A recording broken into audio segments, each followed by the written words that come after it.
दोस्तों, mutual fund में निवेश करना जितना आसान लगता है उतना ही ज़रूरी है उसके टैक्स नियमों को समझना। खासकर तब जब आप अपने निवेश से पैसे निकालने यानी रिडीम करने की योजना बना रहे हो। कई निवेशक यह मान लेते हैं कि टैक्स सिर्फ मुनाफे पर लगता है, लेकिन असल में टैक्स की रकम इस बात पर भी निर्भर करती है कि आप कौन सी यूनिट्स बेच रहे हैं। यहीं पर फीफो मेथड की एंट्री होती है। फीफो का मतलब होता है फर्स्ट इन फर्स्ट आउट। इसका मतलब है कि जो म्यूचुअल फंड यूनिट आपने सबसे पहले खरीदी थी, सिस्टम मान लेता है कि वही यूनिट सबसे पहले बेची गई है। निवेशक खुद यह तय नहीं कर सकता कि वह हाल में खरीदी गई यूनिट बेच रहा है या पुरानी। टैक्स की गणना हमेशा फीफो नियम के अनुसार ही होती है। म्यूचुअल फंड में अगर यूनिट्स को 12 महीने से ज़्यादा समय तक रखने के बाद बेचा जाता है तो उस पर long term capital gain LTCG tax लगता है। वहीं 12 महीने से कम समय में बेचने पर short term capital gain STCG tax देना होता है। फीफो मेथड यह तय करता है कि बेची गई यूनिट्स कितनी पुरानी मानी जाएगी और उसी आधार पर टैक्स लगेगा। कई निवेशक SIP के जरिए हर महीने अलग अलग कीमतों पर यूनिट्स खरीदते रहते हैं।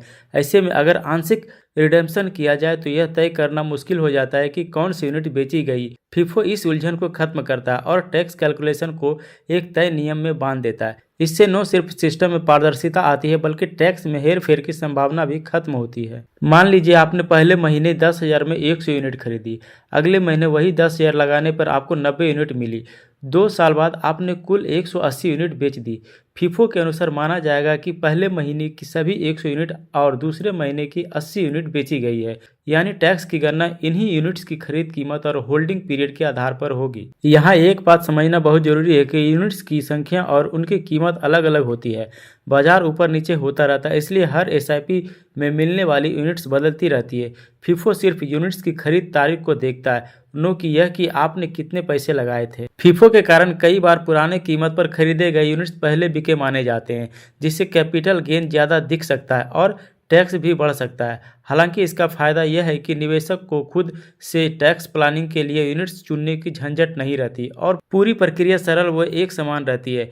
कुल मिलाकर अगर आप म्यूचुअल फंड से पैसे निकालने की सोच रहे हैं तो फीफो मेथड की समझ आपके लिए टैक्स से जुड़े कन्फ्यूजन को कम कर सकता है। दोस्तों, यह वीडियो केवल जानकारी देने के उद्देश्य से बनाया गया है। म्यूचुअल फंड में निवेश बाजार जोखिमों के अधीन होता है। यहाँ बताया गया रिटर्न अनुमानित है और समय के साथ बदल सकता है। निवेश करने से पहले अपनी समझ से या किसी जानकार की सलाह जरूर लें। वीडियो अच्छी लगे तो वीडियो को लाइक और चैनल को सब्सक्राइब करें। धन्यवाद।